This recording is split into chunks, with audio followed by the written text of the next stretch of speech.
my best friends.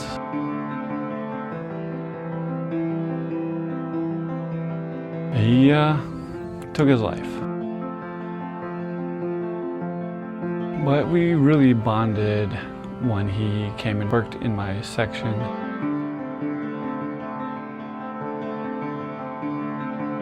The adrenaline was pumping so bad that I couldn't even dial the numbers properly. Hello, my name is Matt Astorino, and this is my story. Little that you know about me is, I served in the Marine Corps, and, gonna share some details of what kind of really happened to me and helped change me and shape me or bring me back to God, because I was struggling a little bit there. So, as you know, I had a 5-year contract, and the last year and a half, I had one of my best friends. He took his life. So a little history about the backstory of how I met this junior Marine and how we bonded is on the rifle range, probably around my 2nd year there. It was his 1st year. We were both in the same unit.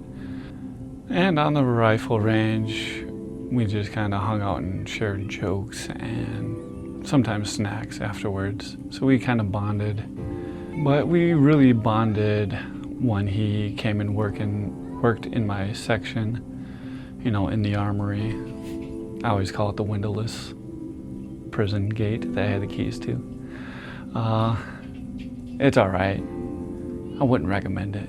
You can be for me, a quite dark Italian, and I became very pale. A little too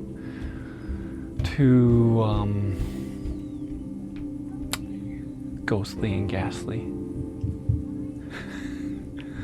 But when he came to work in the section, that's where I got to be a mentor towards him and help him work in the armory and prepare what he needs to do every day and all the tasks. But one day, the cares of the work kind of got in the way, so I didn't give him an avenue of communicating clearly. Little did I know that about 2 weeks later, he took his own life about 15 feet away, and did not sound like it should have, or what Hollywood portrays it as. Being one of the senior guys in the armory, I went and investigated the sound, and that's where I found him, on the floor. Upon finding him, I had lost my voice, was unable to speak due to the emotions, the shock and surprise. All I could do was just muster up a hand sign to my superior. And then I tried to use the telephone and call for help, and the adrenaline was pumping so bad that I couldn't even dial the numbers properly. After help came, there was always the lingering question, is he still alive or no?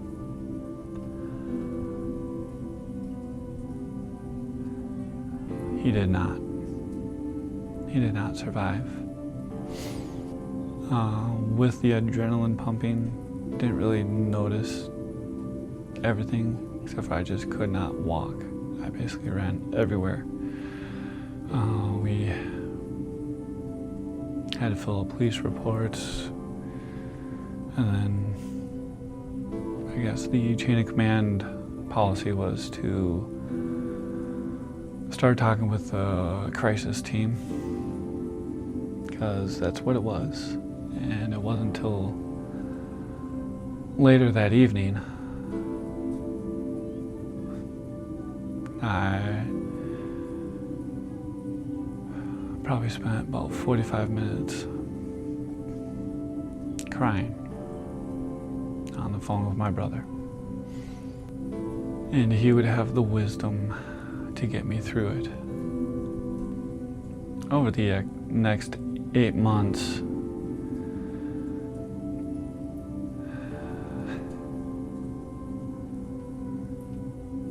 I kind of started throwing away some of the Marine Corps values.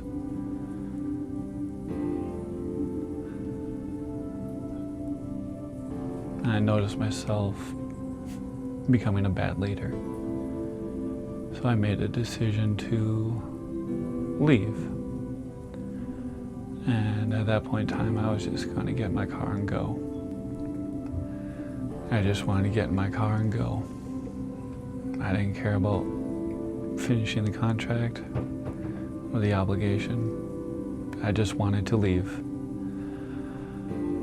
and run.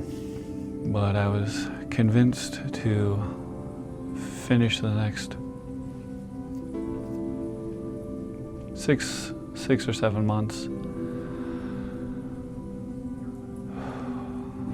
So I'd have proper paperwork and could get help through the VA later. So I stuck it out for the next 6 or 7 months. And then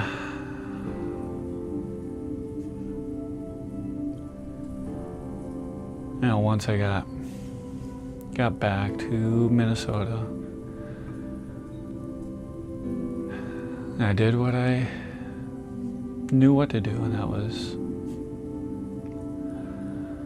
go back to my brother's church. Did that on and off for a little while, but it was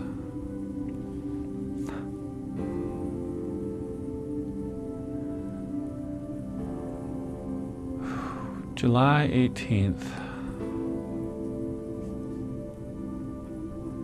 when I was sitting at church. Couldn't even get outside of my own mind. Couldn't even listen or pay attention to what the pastor was saying. So after church was done, I just kind of sat in the chair and whispered under my breath,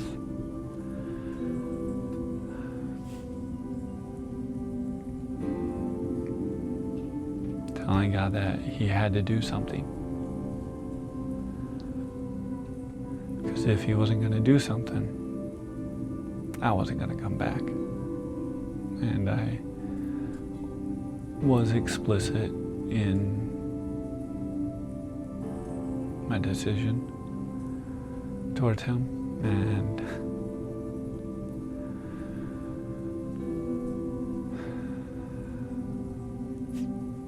I gave Him the amount of time that He had to do something until before I got up and left. So I waited a little longer. I think I had in my mind about 5 minutes, but this older lady came, sat next to me, and just asked if I needed prayer. I gave her the slightest nod of approval or permission, and she just put her hand on my back and just started praying in tongues. And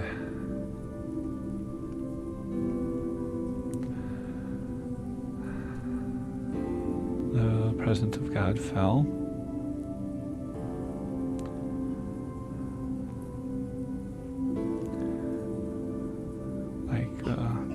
Like a fire. And then the tears came, and I probably spent the next 20 minutes crying and going through half a box of Kleenexes.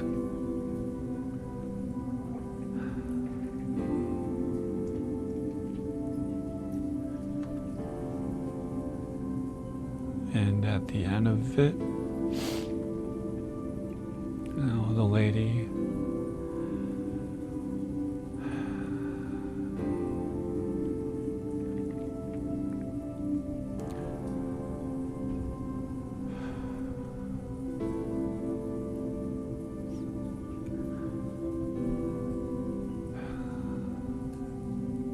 she told me that she understands that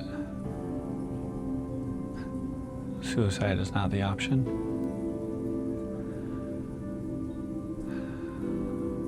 Because she said her son was dealing with it too. That brought a level of comfort to me, knowing that I'm not alone and that she understands.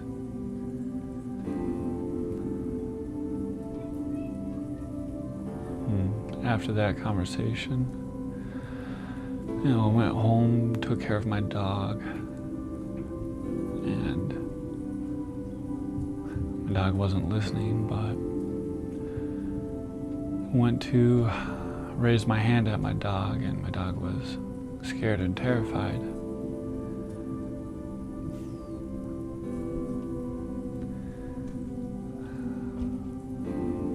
But God spoke to my heart and said, you don't have to do that anymore. And that just calmed the storm, the rage, the uncontrolled wrath that was within. It just calmed it in an instant.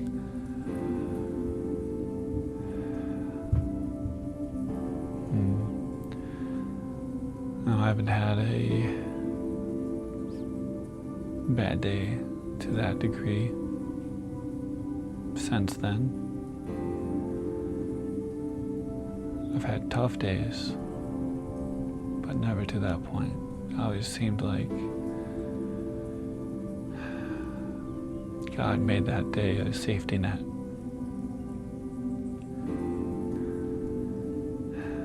Whenever I'm having a tough day,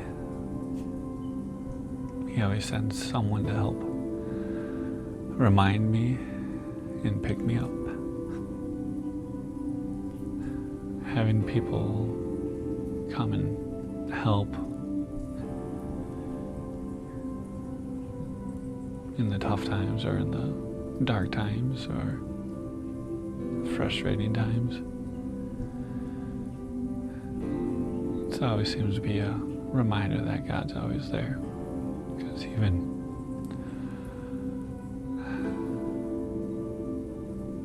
when I was probably at my loneliest, He was there. He saw. Not even the people around me saw, but He did.